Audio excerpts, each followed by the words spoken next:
Et bien salut tout le monde, c'est Judy Pro Gaming et aujourd'hui je vais vous présenter les dinosaures comme je vous avais dit. Alors, nous avons l'ankylosaure. Si vous ne le connaissez pas, ce dinosaure a deux boules à la queue. Ce ne sont pas des testicules, je vous rassure. Alors, il a deux boules à la queue. Il peut casser les pattes des tyrannosaures et d'autres carnivores féroces, un peu comme les spinosaures et tout. Donc voilà, c'était pour l'ankylosaure. Après, je dis au hasard, les dinosaures. Le vélociraptor. Le vélociraptor fait partie des dinosaures les plus intelligents. Il partait à la chasse en groupe et étaient toujours amis. Par exemple, si vous n'avez pas compris, dès qu'ils se rencontraient, ils étaient amis. Ils couraient vers 65 km à l'heure. Et voilà. Après, le ptérodactyle. Le ptérodactyle était un reptile volant très dangereux. Il avait des grandes ailes, une petite queue et des longues pattes.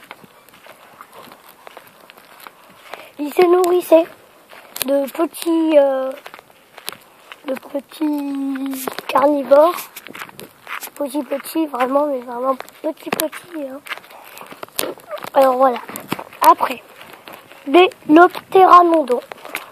Le ptéranodon est un reptile volant aussi comme le ptérodactyle, sauf qu'il a une corne, une espèce de corne sur sa tête, un gros truc.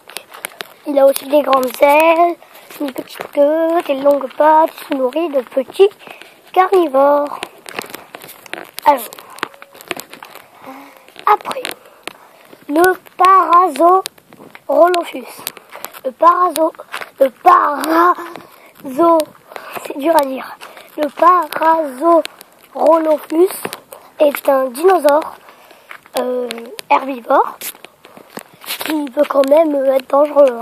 Si on l'embête, je vous le dis, il vous donne un coup de queue, vous êtes fort, Bon, alors la femelle déjà vous savez tous peut-être tous, qu'il avait une espèce de corne aussi. Et la femelle avait une corde plus petite que le mâle. Le mâle avait une corde qui va en l'air et la femelle, elle allait un peu en bas. Après, le tyrannosaure. Le tyrannosaure est un grand carnivore. Il était dans la période des Crétacés. Les Crétacés étaient la dernière période des dinosaures. Et c'est dans la période Crétacée que les météorites sont arrivés. Grâce à sa longue queue, le tyrannosaure possède deux attaques. Il peut donner des coups de queue et il peut aussi prendre les carnivores, les autres carnivores, par la nuque. Après, nous avons le Gallimimus. Le Gallimimus, c'est un carnivore qui se déplaçait en groupe aussi. Et qui, troupeau plutôt, c'était beaucoup.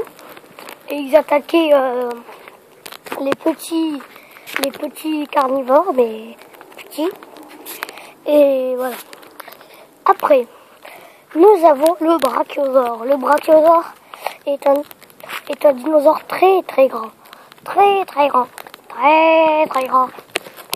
Il a une longue queue et c'est sa seule défense.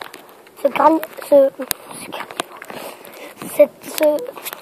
herbivore et se défend avec sa queue en donnant des coups de queue. Le brachiosaure a une technique spéciale pour manger parce que sur les arbres très haut, il peut se mettre à deux pattes. Oui, deux pattes. Par contre, quand il revient à quatre pattes, je vous dis pas le bruit que ça fait quand il atterrit. Bon, après, le diplodocus. Le diplodocus est un peu comme le brachiosaure, mais pas pareil. Le diplodocus sur le dos a des petites écailles. Je ne vous parle pas du stégosaure. Il est des espèces de petites écailles. Et aussi, il est plus allongé que le brachiosaure. Le diplodocus est un herbivore aussi et se défend avec sa queue, comme le brachiosaure. Ensuite, nous avons, comme je vous l'avais dit, l'ankylosaure. Le stégosaure. Le stégosaure a des plaques sur le dos qui se permettent de se réchauffer au soleil. Le stégosaure, avec sa queue épineuse, peut vraiment faire très mal. Le tyrannosaure, par exemple le stégosaure, s'il plante ses pics dans la jambe du tyrannosaure, enfin la patte plutôt, et ça peut causer des dégâts, hein, parce que c'est des épines qu'il a, une espèce de petit couteau. Bon, après nous avons le tricératops. Le tricératops il a 3 cornes, comme vous l'entendez, tricératops, triple tricératops. Alors il a 3 cornes, c'est une créature à sang-froid. Il charge quand il est énervé. Et il peut donner des coups de queue aussi. Et c'est un herbivore. Après, nous avons la dernière place,